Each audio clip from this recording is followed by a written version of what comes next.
Good morning, Dallas. My name is Kent Rathbun, and I'm from Rathbun's Curbside Barbecue. And I thought it would be a good idea to give you guys some pointers on how to reheat the products that you buy from the Curbside Barbecue, especially because we're coming up to Thanksgiving to go.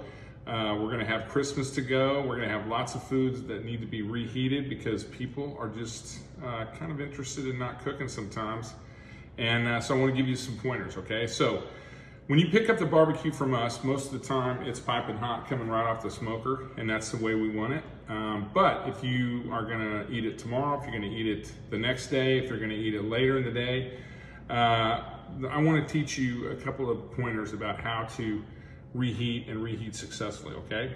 So everything we give you is cooked and ready to go. So it doesn't need to be cooked any further. So that means low temperatures, a warming drawer. If you have a warming drawer in your house, that is a perfect place to put your food.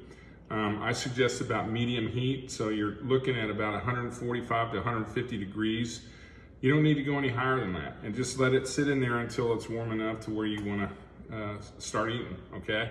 It can stay in there for quite some time, but do not heat it at a high temperature expecting it to come out, because it's just going to dry out and it's going to get overcooked. So if you don't have a warming drawer, turn your oven on low temp, 145 to 150 degrees, and just put your stuff in there, and I suggest keeping it in the pink pepper. So we bring the barbecue to you in the pink butcher paper, which is what we like.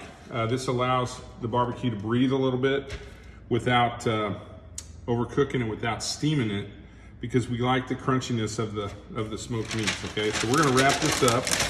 This is the way this would come to you from the barbecue, all right? We'll wrap it up just like this, all right? And now I'm gonna take this, we'll set it aside, and we're gonna wrap our beef rib right here. Look at these beef ribs, fantastic. This is one of the big sellers right here, good stuff. So we're just gonna wrap this up, just like that. If you wanna put this on a cookie tray or a cookie sheet pan, as we call it in our kitchens, that's fine too, all right? So follow me, we're gonna just set this over here. I've got a warming drawer over here. We're gonna turn the timer on, and I'm gonna turn it on about medium heat right here, and we're just gonna let it sit right in there.